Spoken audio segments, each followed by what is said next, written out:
Yes, people, welcome back to the Magpie Channel TV. I have got some fine news for you on this not-so-fine Friday where there's lifting out of that window. But it's not lifting at Newcastle United anymore. The new owners are outlining ambitious plans for the redevelopment of the training ground.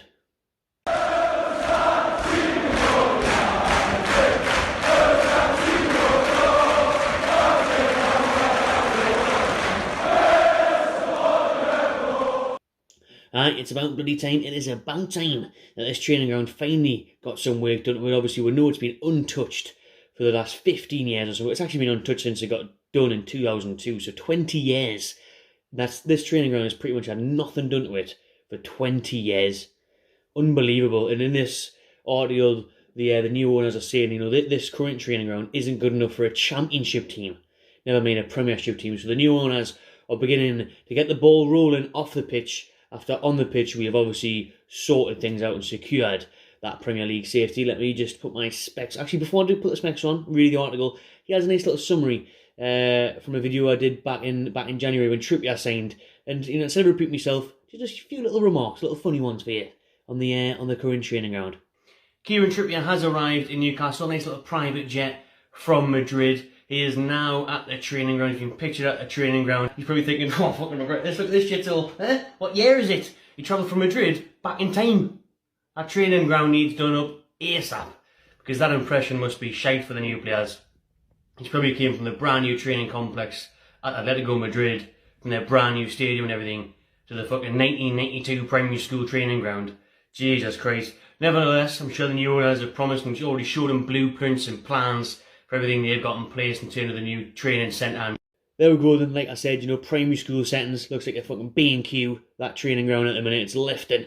It's embarrassing, and it must be embarrassing for those new owners, like trying to show these world-class players around, like Trippier, like Bruno, Joelinton, showing these players around. You must be embarrassed, mustn't you? It's like pulling the world, night out and taking her back to your shithole. Taking her back to your mum's one-bedroom bungalow. Do you know what I mean? It's not a vibe. It's not. You're taking her back. You're on the couch, on the bungalow. Your mum's listening. She's got 90s carpet in there, 90s wallpaper, 90s curtains. She's got the TV with the video still in there, VHS in it. Yeah. Anyways, it's old and it's shit, right? But the new one, let's see what they've got to say about the new training ground here. The owners submitted ambitious plans to North Tyneside Council to upgrade their Benton training ground. Now, longer term, the new owners do want a new training ground on a new site, probably on a brand new site. But in the meantime, they just want fresh and improved facilities for the current crop of players, which Eddie Howe has also approved. He's seen these proposals, he's seen these plans. I remember back in 2019, Rafa Benitez put plans forward to Mike Ashley of how he thought the training ground could be improved and whatnot. Well, these new owners have set out the plan. Eddie Howe's seen it, approved it, and it's going to get to work this summer. But they are long-term. Mehrdad Ghoussi has said that it's going to take about 3 years to build a new state-of-the-art, world-class training facility. So that is still on the pipeline. But for now, they just want to sort this out for reasons of obviously sorting out the current players, improving their performances and their health, and looking after their well-being. And then secondly, as I touched on before, attracting new players. So when new players come, they're actually impressed by the facilities, not embarrassed and thinking, what on earth have I got myself in for? Yeah, they turn up to the training ground and they're realising that it's up to scratch. That's the way it should be for any Premier League team. Even Fulham, who are coming up, any team from the Championship that comes up, who's in them playoffs, Forest, I'm sure Nottingham Forest, who haven't been in the Premier League for years, they've got better training ground than us. It wouldn't be hard. But any Premier League team, and even Championship teams these days, have got way better facilities than us, and that is a joke, because we are one of the biggest clubs in the world, and we're now the richest club in the world. So, need to sort of shit out. The new application outlines plans to introduce hydrotherapy and plunge pools for the first time, so no more baths like these back in the day, no more wheelie bins, the classic wheelie bin picture that gets put up. That's a disgrace. It was a disgrace back then and it's a disgrace now. So there's no more of that nonsense anymore. Players in bloody lazy spas and inflatable pools from B&M Bargains. There's none of that anymore. They're going to extend the dining room and add an outside eating area and create a players' lounge. The lack of player recreation facilities is seen as a glaring omission from the present site, and it's something that Eddie Howe realised as soon as he came to this new training ground. He said, there's not enough places here for the players to mingle and have a bit of crack and have dinner together and do things together. There's not enough of that. So that was one of the reasons why he pushed as well for that mid-season trip to Saudi Arabia.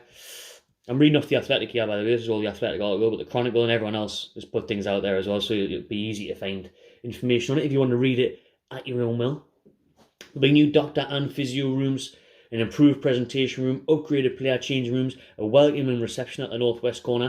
Don't know what that means. A welcome. So when you walk in at the minute, there's no one there. There's no Susan behind the desk. There's no Kevin behind the desk welcoming people in. Is it? So you're like, find your own way, lads. Do what you want. No one even there to say good morning. Single-story extensions are set to add approximately 610 square metres to the footprint of the building, and the club hope they can be completed swiftly, perhaps during the off-season. The goal here is to get it done this summer, ready for the new season come August. There'll be minimum disruption for the playing squad, and it was understood that the idea of first-team training taking place at St James's Park in these last couple of weeks of the season was an idea that was floated around before being deemed unnecessary, because I think now we're safe now. They're just, let's crack on with it. We're not bothered if we've got buildings here making noise and whatnot. We're gushy, we're safe, got nothing to worry about. Crack on with the building. Part of the continued efforts of NUFC to improve the facilities and environment for its players and staff working on site. In the short term, the club is looking to invest in redeveloping the current first team training ground by bringing it in line with other Premier League clubs and standards. Again, shows the neglect by Mike Ashley over all those years, because even he was rejecting it, saying that it wasn't, when people are trying to say, mate, you need to do this training ground, it's not fit for purpose. He was like, what are you talking about? Sound? Grass, isn't there? Grass? Roofs? What's the issue? The provision of a high-quality training facility is essential to enable NUFC to keep its status as a Premier League club. Such facilities enable the professional squads to work in an environment that gives effective progression, preparation, coaching, recovery, and medical treatment. The proposed interventions aim to address the need of the first team and supporting staff, which is required by the club, to properly run operations on a daily basis. So at least we've got people in now who want to run things properly, do things the right way, and not just Mickey Mouse it and wing it with old school crap.